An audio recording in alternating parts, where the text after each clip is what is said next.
Hello neighbors, it's Brad here from eTrailer, and today we are taking a look at installing the TowSmart Trailer Hitch receiver on a 2018 Jeep Wrangler JK Unlimited. Adding a hitch to really any vehicle is a great addition, but for something like an off-road vehicle that you want to bring a lot of stuff along with you if you're camping or just going on adventures, a trailer hitch receiver is really going to open you up as far as bringing bikes along, a cargo carrier, or even pulling a trailer, along with a ton of other accessories. The TowSmart is going to be a great example of a potential hitch that you can get, so let's take a closer look at it.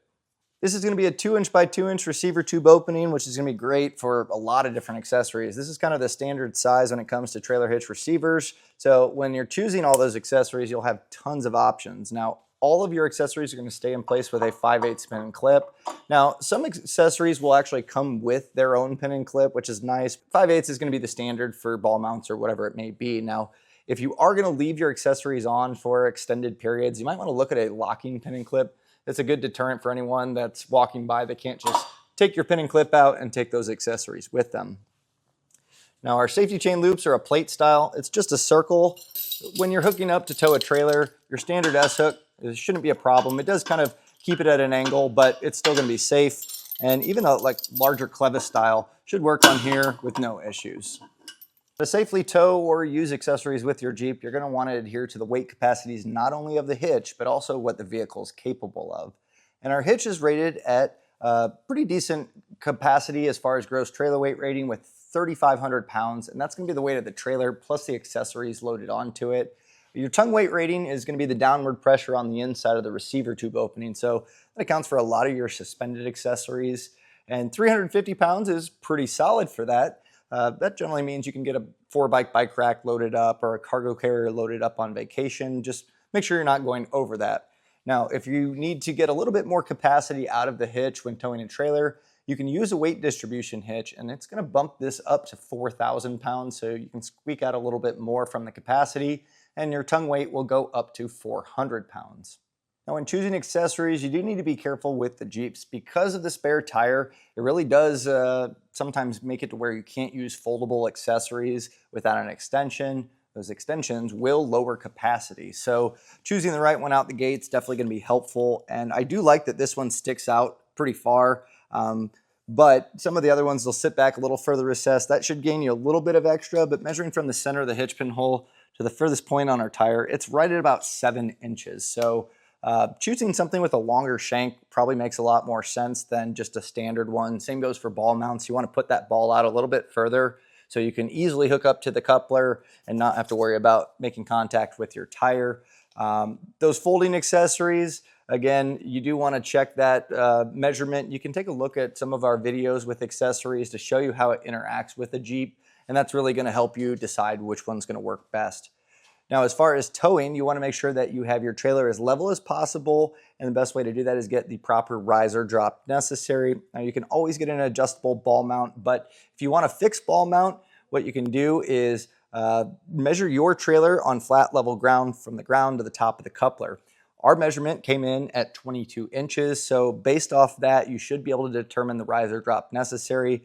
Now, we have off-road or aftermarket tires that puts this up a little bit higher than a stock Jeep, so that's something to consider. But if you measure yours and then compare it with your trailer, I bet you more than likely you're going to have a slight drop or maybe even a straight shank. So just measure that up or get an adjustable ball mount to cover the whole spread. And more than likely, you've come to this video so you can see how to install it on your Wrangler.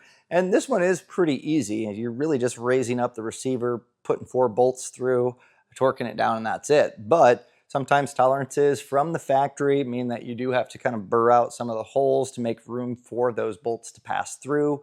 And lowering down the muffler is really going to make it a lot easier to get the bolts to pass in. For you DIYers, this is a pretty easy one overall. Should only take maybe about 20 to 30 minutes total. You can do it in your driveway or garage. Just make sure you have a torque wrench ready to go with a 3/4 inch socket. If you watch this and say, you know what, it looks easy, but I don't have the time, the place, the tools, or even the want to install it myself, but I still need to get a hitch. If the install is making you kind of not pull the trigger on a hitch, don't let the install scare you off, because we can get people to do that for you by using our dealer locator. you'll simply put in your zip code. You'll find a list of shops close to you that can get this installed, as well as any other accessories like trailer wiring. And that way you can have it all done and be out on the road enjoying those adventures. For you DIYers, stick around. Let's take a look at that install. The basic concept of this install is raising this up over this rear bumper beam and running bolts through and tightening it down, and that's really it. Now, it seems easy, but there's a few nuances that we have to tackle because the bolts will be using factory holes that are located here, and they should slide through, but variances in manufacturing from Jeep, that's not always the case. And so I've actually already ran our bolts through and found that we are gonna have to drill that out. And to make it a lot easier to get everything in place, the first step we're gonna wanna do is lower down our muffler. Now there's gonna be two isolators that we're gonna remove, and they're on each side of the muffler. Now you can pry off the top or the bottom, so whichever one is easier, but to help this out, just because it's rusty, a lot of time these are gonna seize up a little bit and just kind of be difficult to pop off. So a little soapy water, spraying this on will help kind of lubricate that rubber on the metal. And then as far as prying it, a long pry bar works really well. I'm using the muffler as leverage. And just kind of work this back slowly. Now you can do the top or the bottom. The bottom seems like it might be a little easier here. And these are pretty flexible, so you don't have to worry too much that you're going to destroy them. Another option too is you can go on the lower side of this. And if you can get the pry bar through, you can use the hanger as leverage, like that. If you need to move the muffler, you can also do that a little. But we're getting close. We may have to move the top part of the gasket back, and that's going to give us a little bit more leverage to pop this off.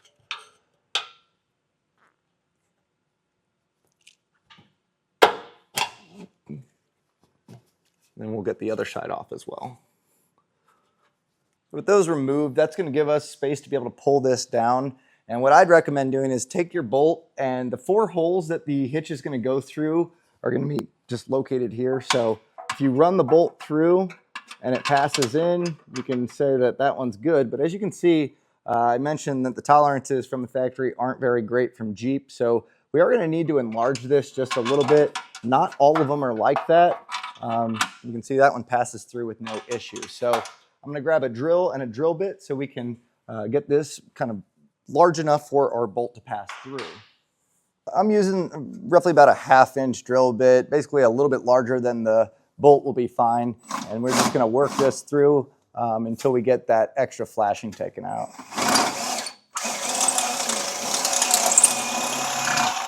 And it really shouldn't take a whole lot. The bolt wanted to go through, but just a little bit of extra metal there makes it where it doesn't. So just enlarge that out until you can pass them through.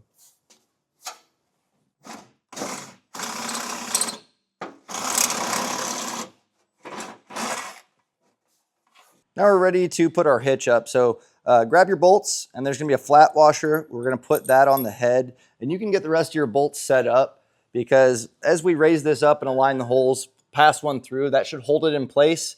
But we'll want 2 of them, and that's gonna keep it all aligned up. So just pass this in.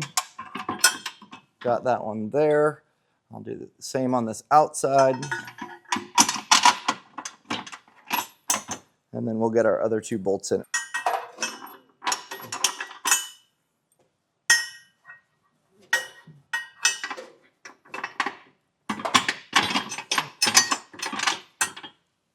Now we need to thread on our serrated flange nuts, and I recommend just pull the bolt back a little bit to give you space. And then on these, it is pretty tight here. If you can get your fingers in here to hold this in place, the main thing is we just get a few threads started. Now it might get a little bit tight, and if your fingers are larger, what you can do is just with a piece of tape, you can put it on an open end 3/4 inch socket, and that'll hold that in place, so you can hold that and kind of just spin the head of the bolt until it starts to thread. With all the nuts started, you can see this has a little bit of wiggle room side to side, so center it up. You're gonna need that 3/4 inch wrench for the flange nut, and normally I like to torque on the nut side. You can't really do that here. So we're gonna be using our torque wrench with a 3/4 inch socket on the head of the bolt. Now, if you're looking for the torque settings, if you scan the bag that the hardware was in, They'll have the torque settings. Sometimes they include paper instructions, but we'll just dial in our torque wrench to that torque setting. If you need a torque wrench, you don't have one at home, see if you can't borrow one from a neighbor, but if not, you can always go to an auto parts store and rent one for free. And this is a really great way to make sure that long-term that it's going to be tight enough to tow things down the road, but also not too tight, putting stress on the hardware.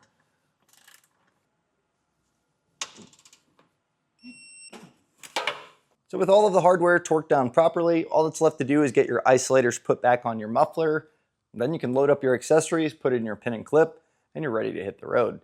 Now, adding a hitch to the vehicle, I think you're really going to enjoy it. So during the installation, if you found anything to be helpful or if there's something I could have done different, please let us know. But also, if you have it installed and you're out there using it on adventures, also share those pictures with us in the comments. Thanks for joining us for a look and installation of the TowSmart Trailer Hitch receiver on 2018 Jeep Wrangler JK Unlimited.